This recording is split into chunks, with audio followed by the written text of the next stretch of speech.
There are no secrets to achieving a great snare sound. As a matter of fact, getting a basic, cheap snare to sound great is really a pretty straightforward process. Today I'll show you a few simple steps that I take with my $150 snare to keep it sounding good. I think you'll find that these are applicable to any snare that you have as well.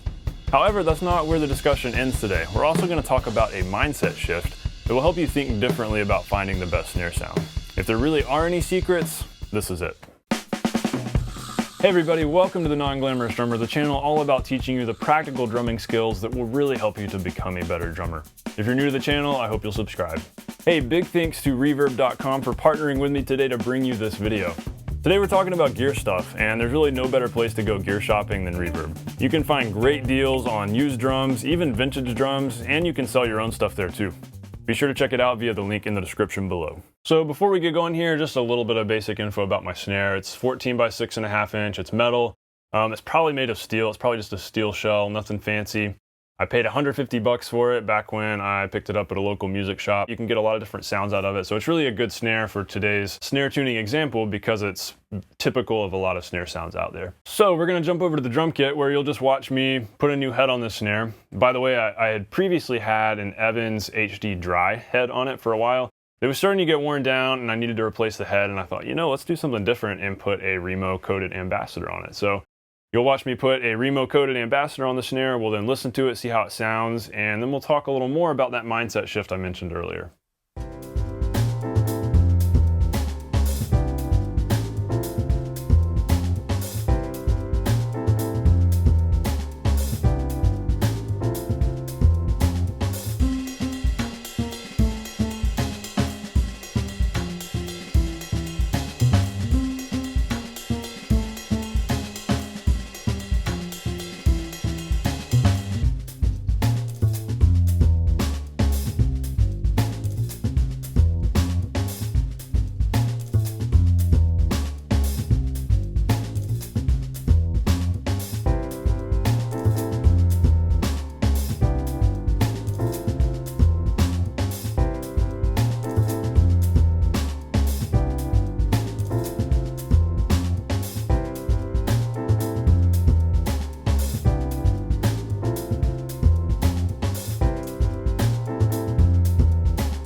So I hope you could see there that getting a solid basic snare sound is not complicated at all.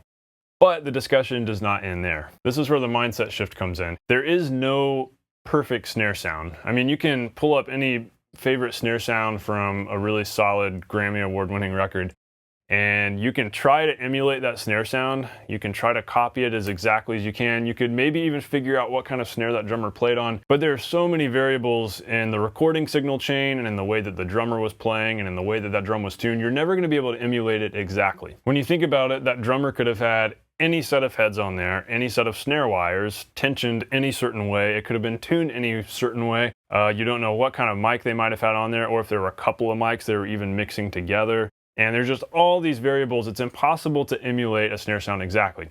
So I say all that to say, really the mindset shift happens where we realize, okay, we can't get X snare sound exactly, but that snare sound on that record kind of has this vibe to it, and it's kind of like a rock and roll, like big loud snare sound. Maybe that's the idea.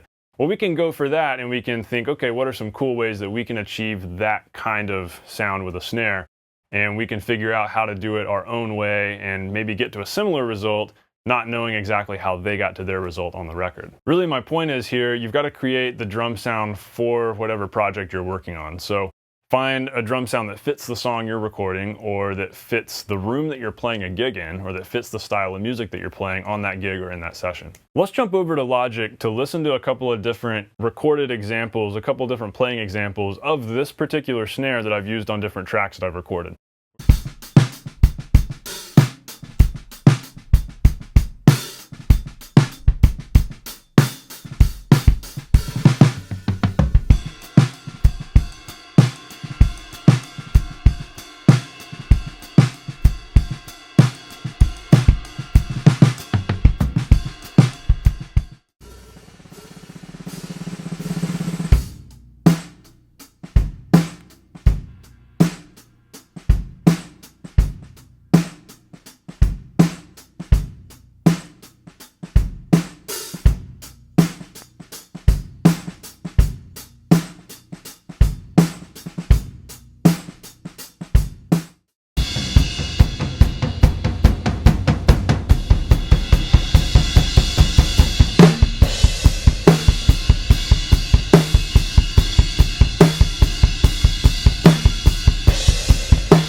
By the way, I'd love to make more videos in the future about what we just talked about, like the different drum sounds in Logic. I'd like to show you specifically how I got each of those sounds and how we can really get creative and experiment. But doing all that in this video would just be too much, so I'll probably put that in a future video. Let me know what you think in the comments below if you'd like to see some more of that. All right, if there was anything to be learned from today's video, it's that you can mimic a snare sound to a degree, but you have to find your own sounds to fit whatever it is that you're playing.